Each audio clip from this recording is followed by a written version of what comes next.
Hello, bachcho, let's read the question. And the question here says that metal A burns in air on heating to form an oxide A2O3, whereas another metal B burns in air only on strong heating to form oxide BO. The two oxides A2O and BO can react with hydrochloric acid as well as sodium hydroxide and to form corresponding salts and water. So now A part is what is the nature of the oxide A2O3 and B part is what is the nature of oxide BO, and name one metal like A and one metal like B. So हमें यहाँ पर बताना होगा what is the key concept. So key concept क्या होगा इस question का is to know about the nature and type of oxides formed in this question. So सबसे पहले तो हमें A पार्ट में पूछा गया है what is the nature of the oxide. So अगर हम स्टेटमेंट पे कॉन्सेंट्रेट करें तो यहाँ पर लिखा हुआ है कि वो ऑक्साइड जब बर्न होता है एयर में तो A2O3 बनाता है और B जब बर्न होता है तो BO बनाता है and both A2O3 and BO ये दोनों रिएक्ट कर सकते हैं, यानी कि यहाँ पर जो दो मेटल्स प्रोवाइड किए गए हैं ये उनके क्या हैं, ऑक्साइड्स हैं ये दोनों. सो BO और A2O3 क्या है, ऑक्साइड्स हैं. और इन मेटल ऑक्साइड्स को जब हाइड्रोक्लोरिक एसिड और सोडियम हाइड्रोक्साइड दोनों के साथ रिएक्ट करवाते हैं तो हमें क्या मिलता है, सॉल्ट एंड वाटर. तो ऐसे ऑक्साइड्स जो एसिड्स के साथ भी रिएक्ट कर सकते हैं और बेसिस के साथ भी रिएक्ट कर सकते हैं, ऐसे ऑक्साइड्स को हम बोलते हैं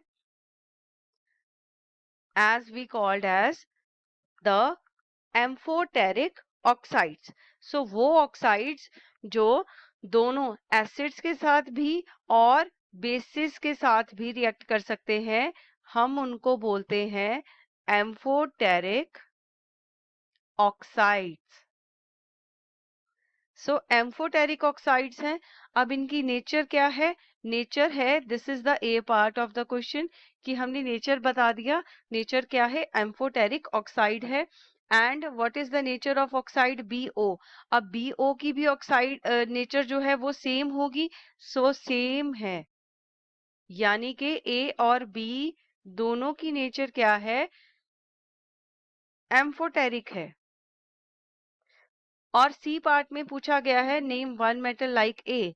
अब वन मेटल लाइक ए यानी कि ऐसे कौन से दो मेटल्स हैं, दोनों क्वेश्चंस में हमें पूछा गया है कि दो मेटल्स का नाम बताइए, ए और बी दोनों का नाम बताइए. तो सी का आंसर क्या है, वो है एल्यूमिनियम. एंड डी का आंसर क्या होगा, जिंक. सो जिंक और एल्यूमिनियम दो ऐसे मेटल्स हैं जो एम्फोटेरिक नेचर शो करते हैं. अगर हम बात करें एल्यूमिनियम की, लेट्स सपोज कि हम एल्यूमिनियम का ऑक्साइड लेकर उसकी रिएक्शन शो करते हैं, तो जो एल्यूमिनियम है जब वो एल्यूमिनियम ऑक्साइड जो है जब वो एक बेस के साथ रिएक्ट करता है तो वो क्या बनाता है, salt and water. 2Na Al O2 plus water, तो ये है सॉल्ट. अब यही जब एल्यूमिनियम ऑक्साइड एसिड के साथ रिएक्ट करता है तो क्या बनाता है, 2AlCl3 मतलब सॉल्ट बनाता है और साथ में क्या बनाता है, वाटर बनाता है.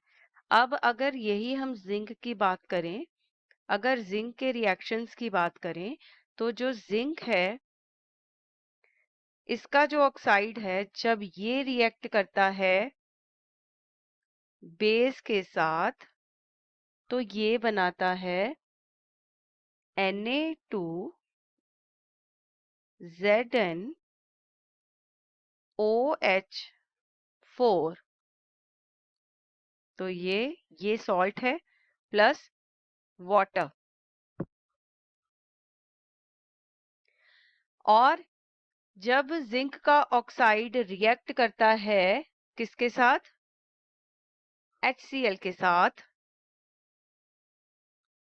तो ये क्या बनाता है? ZnCl2 एंड और क्या बनाएगा? Water. So I hope you have understood this answer very well. All the best and thank you.